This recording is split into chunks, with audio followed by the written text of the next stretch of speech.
Saucy. Susie and Susanna from MIRP. We are here with Portland's Toxic Zombie. Alright, are you guys enjoying the nice day outside? One of our first ones? Yes. Yay. Much better than that awful rain. I stayed under Grimz. Grim Dizaster, you started Toxic Zombie about 10 years ago. Is Toxic Zombie now what you had hoped it would be? It's more than what I hoped it would be.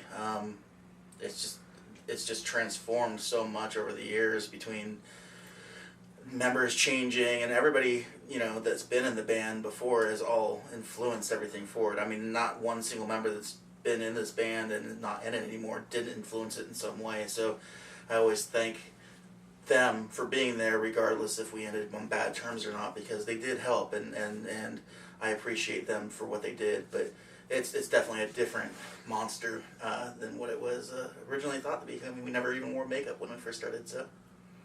So, Grim, the new album, Going Viral, will be released April 1st. How can fans get it? It's available on Bandcamp through pre-order, and then as soon as April 1st rolls around, it'll be available on CD Baby and iTunes and so forth like that. Local record stores. Local record stores, we're going to be throwing them in, so. So besides the release of Going Viral, are there any plans to celebrate the 10 years of Toxic Zombie? Yeah, Grim.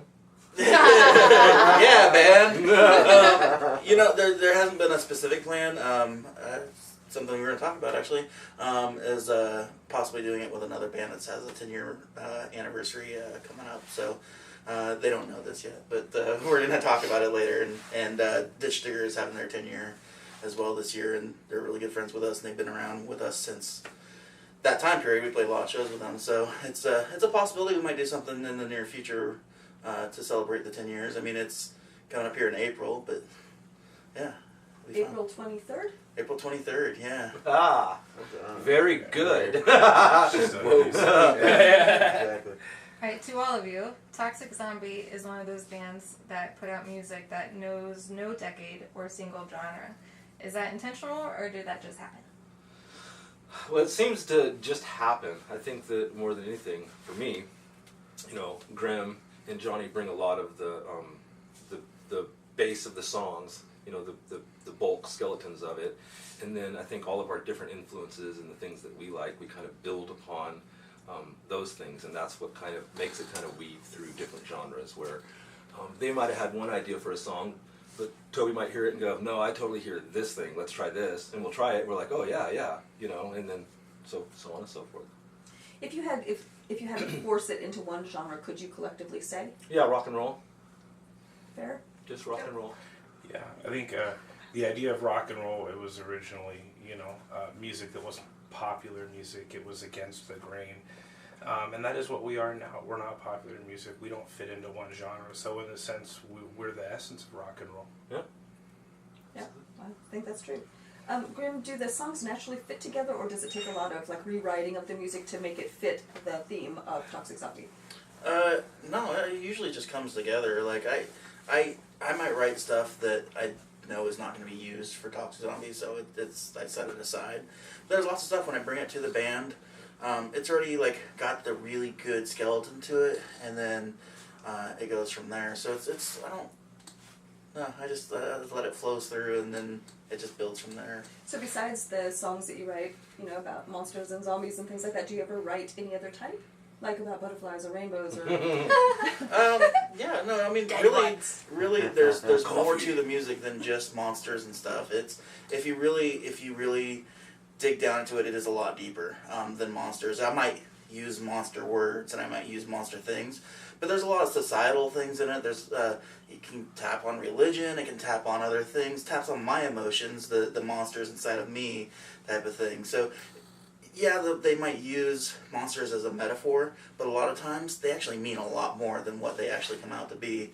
And some of them are just about monsters or necrophilia. Whoa. Dead Ted. There's a question we're going to ask you later about one of the love songs on the new album that I particularly love, so we'll get to that. My favorite tracks are Going Viral, Stranger Things, and Knee Jerk Amputee. To all of you, what's your favorite song or songs on the album? Well, those songs there, Knee Jerk Amputee and For the Love of Death are probably For the Love of Death. two of my favorite. Knee Jerk Amputee is from Mr. Johnny, Yeah. He brought that jewel to us, and it's a beautiful song. I love playing it. Everything about it is wonderful. That's the love song I'm referring to. The- I loved so much. Yeah. No, he just the words in it, you know, and the feeling behind it, you know, it's just as soon as he was playing it the first time, I was like, yeah, this is going to be a good one. And then getting to know the words and hearing, you know, the story that's going on, it's great, especially because they sing together. So it's definitely a bromance song. Yeah. I often go between Dance with the Devil and Going Viral as my favorite ones that I'll put on and be like, yeah, I like that, and it just turned out way better than I thought it would, or even dreamed it would. So yeah, those are the ones I go between. I don't, it's hard for me to pick. I really enjoy them all. I love Stranger Things. That song is super duper fun. It's fun to sing and rock around to. Embrace the Horror too. That one, just there's something in it that gets a hold of you. You just you gotta headbang and dance around. Can't stand still and listen to that song. I'd say For the Love of Death. Yeah. Probably Knee Jerk. Yeah. And probably Embrace the Horror. All three so very different. Yeah. So Toxic Zombie started out as more rockabilly, but moved towards mainstream punk rock. Do you see any further move towards something else? I don't abide by any genres personally. I mean, like, I don't see us getting into certain genres like Smooth rap jazz. or smooth jazz type of thing. But Don't you if, challenge if me. it's I thought we were gonna talk about the country jazz album. in it though. We're gonna put a jazz breakdown of the Yeah, song. that's here. a jazz breakdown. I listen to all different genres of music and all different genres of rock and roll. So when I'm writing what I want to write. And I've listened to other bands that write that way, and those are some of my favorite bands, the ones that can jump genres and still keep people together. And maybe some of their albums are like meant to be one genre, and then they write another album that's a different genre. And but I've heard lots of bands that do mix genres, and you may not think of them that way, but there's lots of bands that mix genres, and I just take it more to an extreme of it. So yeah, we could absolutely add other influences into it as jazz and stuff like that. And I mean, we have. So I mean, it's just if it fits, it'll go in. And Mm-hmm. if it expresses the feeling properly for what we're trying to convey, then it could be anything. I mean, we honestly could go from EDM all the way to, you know, orchestrated or smooth jazz, like you said. It just depends on what it is we're trying to say. You know, someone will get a feeling. If we all feel that when it's brought to us, we all like, yeah, I feel that. Then it's a go. It doesn't really. There's no limitation. We are all slaves to the song. Yeah, slave to the song. Absolutely. Even Metallica had a country song. And that weird album that they did with... I was just going to did a heroin album Lolo. The weird friggin' Lolo album. Yeah, screw that album. To all of you, Toxic Zombie, whether you're listening just at home or if you see the band live, it's a fun band. So what is the most fun part of being in Toxic Zombie? It's all fun. Live performance. I mean, we have fun when we're together, period. So it doesn't matter what we're doing. We laugh and enjoy ourselves, and it's we get away from the mundane, grind of daily life when we're together. That's the point of us being together. So. Wait, I got another one. I totally didn't expect you guys to sound that way. yeah. One of my favorites. That actually is one of our absolute favorite things as a whole. As we show up somewhere to play a show, and everybody expects that we're going to be death metal or something, right? And we're totally not, and that's rewarding, because we kind of get a little bit of a stiff reaction from people until we play, and they're like, "Oh my God, I actually felt good during that, and I was expecting to be pissed off." Yeah. So that is a very rewarding. You can see it about the third song, and that's when they start to do this. Yeah, right. They're Yeah, standing the there, jaw drop. the I get first that a song, lot they're too. like, Like, arms folded, they're just standing there. And then by the third song, they're like, cameras out. Yeah. you're like, wait a minute, this is fucking rad. It has nothing to do with the way we look on stage or any things they can see on stage besides the music. Yeah, we love what we do, and I think the crowd feels that too. There's so much of a symbiosis, and there's an energy bond, between the band and the crowd, and I think they feel that. So when we're on stage, we all love each other's company and everything. We love performing and playing on stage, and we enjoy it. So the crowd enjoys it. And I think that's a special thing that some other bands don't necessarily have. It is a nice exchange. I've felt that before. Nice. So speaking of on stage, what's the very tall member that comes on stage sometimes? The mascot, Bruiser. Bruiser. Yes. Any plans for more mascots? Oh, actually, yeah, we have another mask that's being made for another character that we'll introduce. His name's gonna be Smasher, and he's just another character that we've had for a while, just never used much other than in logos. So it's time to bring him to life and have a playmate for Bruiser. Bruiser and Smasher. Yeah. Yeah. Tag team duo. Yeah. In the past, you've had dancing girls on stage. Do you ever see them coming back, or is that past? I'm right here. I know, you do.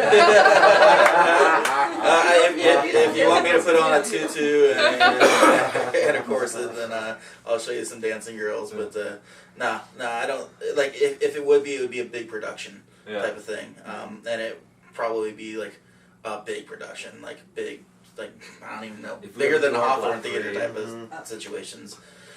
I wouldn't see them being a permanent part of the project anymore. It's just we're beyond that. It was fun while it lasted. I enjoyed everybody that did it. It's not what we are anymore. Yeah. You're fantastic to watch on stage. So you Thank are you. very much so. Very much so. So, Grim, fans can be very critical if you stay too close to the norm or step too far outside of the norm. How do you keep that balance? I don't think we've ever had a problem with that because we genre bounce. So I think that helps a lot with people that have been fans for a long time and whatnot. Anybody that's bounced away from us has usually been because they were really tied into a certain member. It wasn't necessarily the band itself. So, that being said, with the music-wise, I've never seen anybody bounce because of the music. It's always been like, oh, that's cool, you guys have done something different. And because we genre bounce so much, people just kind of expect that now. So they're not expecting anything too wild until we throw in, like, ska or reggae or something like that. We throw in little bits like that, and then they're like, oh, I was surprised, but they never bounce from it. They're just like, whoa, that's something unexpected. So, I don't see a lot of people bouncing away from the band unless it was because of certain members. Plus, who doesn't love zombies? True. Right? We're all open to change too. That's the other thing is that we're not locked into I've got this idea or this image or this thing that we want to stay locked on. We're constantly trying to improve or change the look here or there, and also the sound. So I think that also helps keep things fresh a little bit. Bishop, Freeman, Manfrey, which was the hardest song on Going Viral to come together? They were all really quick and easy. They came together really fast, actually. None of them were difficult to put together. They kind of wrote themselves in a way.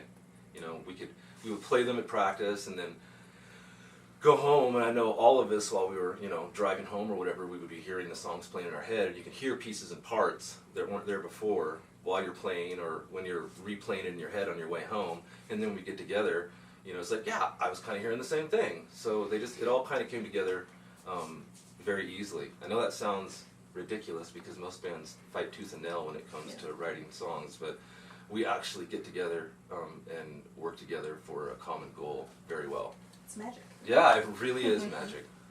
You guys do seem to flow very nicely. Yeah. Freeman, I've read that Kiss is a big influence for you. Is it the look, the style, or Ace really playing that gets you? It was all of the above. It was everything. I enjoyed the makeup and the style, the way they moved, the big stage, everything being large and grandiose. I grew up in Texas, so that's always an important thing. It's got to be big, And Kiss was the biggest thing at that, my particular time of becoming aware of music and what I want to do with my life. So the girls too, all those girls around them, it was like, oh my God, they have all these girls and, they're crazy looking, but they're, obviously sexy because everybody loves them, and then they get to do what they want and keys to the city and shit. Yeah. That'll never happen again though. We know this, but it's fun to dream about it. So I'm going to totally put you on the spot, Freeman, and ask you, of all of their guitar players, who is the better guitar player? Is it Ace, Paul, Bruce, Vinny, or Tommy? Well, Ace Frehley himself will say, I'm not the greatest guitar player, but I'm fun to watch. So we know that he wasn't necessarily the greatest. I think the greatest guitar player for Kiss was Bruce Kulick's brother, the guy who recorded all the stuff, because Ace was too fucked up or fucking off, you know. So that to me is the greatest Kiss guitar player. That is Bob? Bob Kulick, yeah. He's the guy that I think was the best Kiss guitar player. And but as far as virtuosity, obviously Vinnie Vincent was the most virtuous guitar player that they ever had in the band. Now, I doubt he provided much for them in that realm, but in his own world, when he played guitar, he was absolutely the best guitar player they ever had. I missed one. John St. Oh, John, yeah, that poor guy. He was really good like Vinnie as well. Unfortunately, like Jason Becker, he had something happen that kept him from continuing to play. So Ace was the one that got you, Bob or Bruce, the best technically. Yes, And they're the ones that I listened to and loved. So I mean, I think that even though maybe Ace played some of those solos, maybe I'm fairly certain, you know, that it was the other gentleman and Anton Fig that were actually, you know, that's why unfortunately Peter and Ace aren't that important to the band, because they never really were that important to the band. They were just images, unfortunately. And I think a lot of fans don't get that, you know. Right, to all of you. I'm like, moving on. I know, we could talk about Kiss. Yes, we could. I know. I was like, that's why I was like, alright. Do you remember the first rock album you ever bought? I know. What was Or your it first doesn't rock have album? to be My rock. first rock album? Yeah. Maybe your first album. It doesn't have to be So, rock. the first like rock one I can remember getting for a Christmas present was Metallica Black, and I remember my parents were so pissed off, but my aunt and uncle were like, yes! The Black Album. Yeah, I don't know if that counts as a rock album, but I grew up in a little town, so I was listening to country and Madonna and stuff like that, you know? Yeah, there you go. One of the first cassettes that my mother ever bought for me, I was young. I had been probably 5 or 6 years old, and she bought me Destroyer, the Kiss album, and it was just a silly side note. I had seen one of their holiday specials as a child when I was like 5 or 6 years old, and they were larger than life. You know, like he said, grandiose. You know, just incredible characters. And I looked at my mom and I said, I want to do that. I want to be a rock star. You know what I mean? Kiss is a total inspiration. So for my birthday in March, she bought me that album, and I love it. I played the hell out of that cassette, man. I destroyed it. Well, that's cool. See, I knew Kiss got you. Oh, it's cool to see it got somebody else. Yeah. Yeah. Master of Puppets. Boom. What about you, Grim? Beach Boys, actually. It was like a greatest hits album, and I played the crap out of it. It was one given to me. I'd say like more as the first album I bought that was rock and roll. It was Green Day Dookie.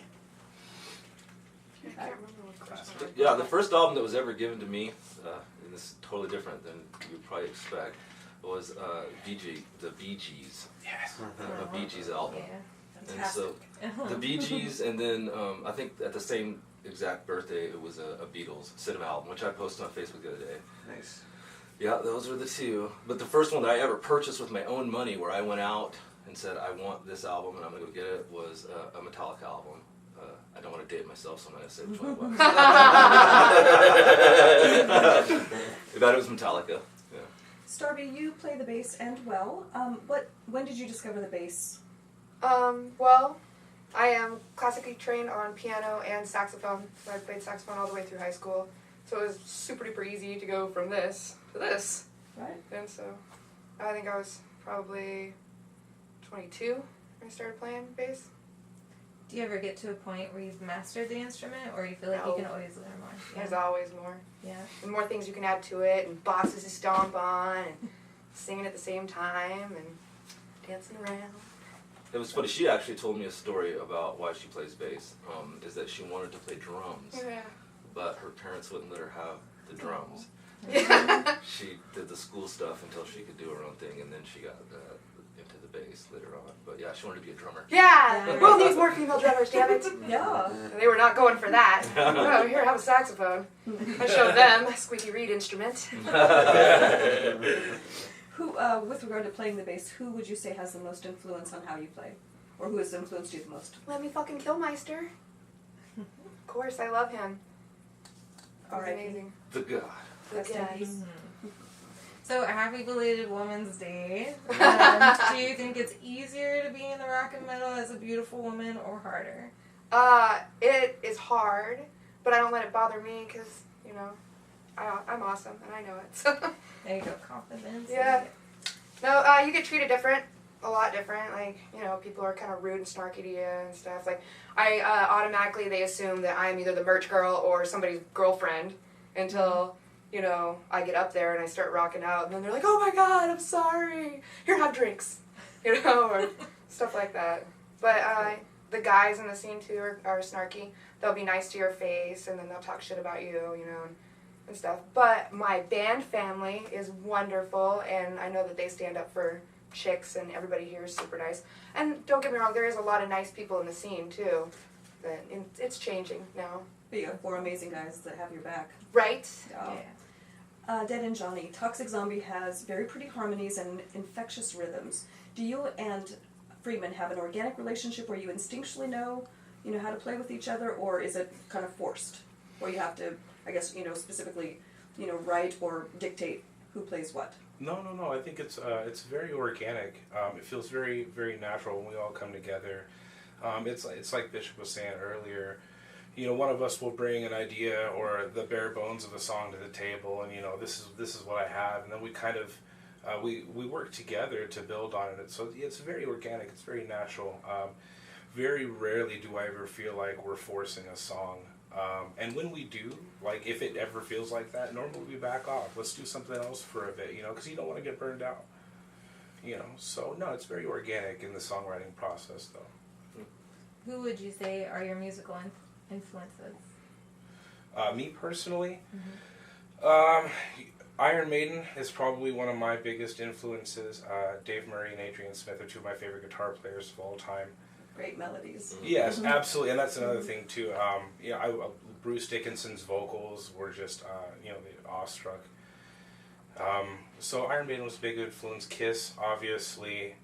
Some of the heavier bands, like I was a teenager in the 90s and stuff, so like Korn and the heavy nu metal kind of stuff really stuck with me through that kind of teenage angst kind of era that everybody goes through at some point, you know, so a lot of those heavier nu metal bands too kind of really stuck out.